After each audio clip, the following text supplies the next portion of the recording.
لو بتحس انك بتتهز جامد من اقل مشكلة، او بتحس باحباط مستمر، او بتهرب من المواجهة طول الوقت، او بتدخل في مود الغضب والاكتئاب بسرعة شديدة جدا، دي كلها اشارات بتقول انك محتاج تقوي جهازك النفسي. طيب الحل ايه؟ ازاي تزود مناعتك النفسية؟ ده اللي هنعرفه في فيديو النهاردة ان شاء الله.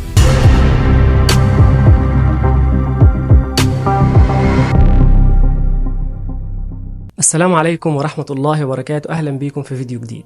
النهاردة هنتكلم عن حاجة مهمة جدا في علم النفس، حاجة ممكن حرفيا تفرق في حياتك كلها. هنتكلم عن المناعة النفسية أو Psychological Immunity. زي ما جسمك عنده مناعة بتحميه من الأمراض، مخك برضه عنده مناعة بتحميه من الصدمات النفسية أو المواقف الصعبة اللي بتواجهها. بس الفرق إن المناعة في الجسم بتيجي طبيعي بدون تدخل واضح مننا، أما المناعة النفسية محتاجين نشتغل عليها وتدريب عشان نبنيها ونقويها. علم النفس بيقول إن المناعة النفسية هي قدرتك إنك تتعامل مع الضغوط والتوتر والخذلان والفشل من غير ما تقع أو تنهار أو تفقد الأمل. بمعنى تاني، هي الدرع اللي بيخليك تقدر تقف على رجلك تاني بعد كل صدمة بتاخدها في حياتك. العلماء زي جورج فايلنت من الناس اللي اشتغلوا على الكوبينج ميكانيزمز اكتشفوا ان الناس اللي عندهم مناعة نفسية قوية جدا بيستخدموا ادوات معينة تساعدهم يعدوا الازمات بسرعة وبمرونة شديدة. طيب تعالى كده نبسط الموضوع اكتر مع بعض.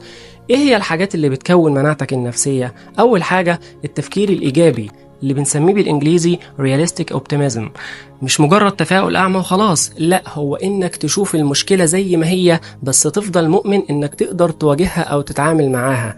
مش كل حاجة سودة، وفي نفس الوقت مش لازم تعيش في عالم وردي وتضحك على نفسك.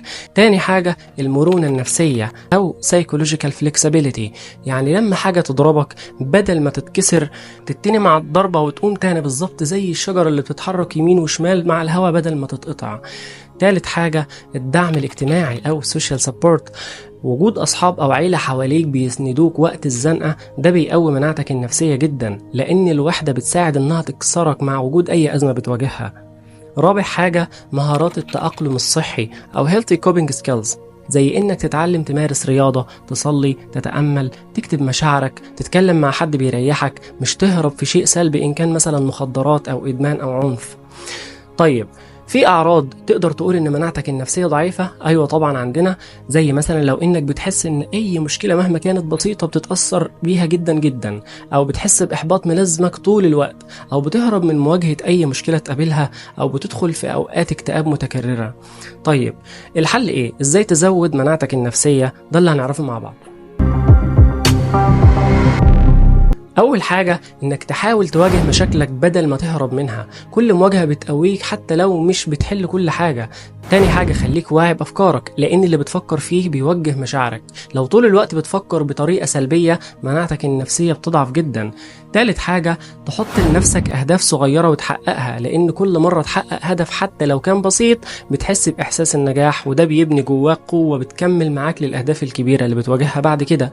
وأهم حاجة سامح نفسك لما تغلط، مش معنى إنك وقعت إنك فاشل، بالعكس الشخص القوي هو اللي بيغلط بس بيقوم تاني ويكمل.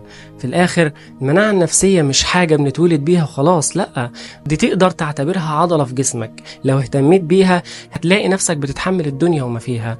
لو أهملتها مع أول أزمة ممكن تكسر ظهرك. فكر فيها كده، انت ممكن تبني جسم قوي بالتمرين، بس كمان تقدر تبني مخ قوي جدا بنفس الطريقة.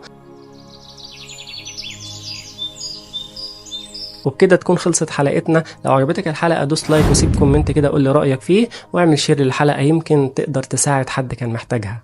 شكرا ليكم والسلام عليكم ورحمة الله وبركاته.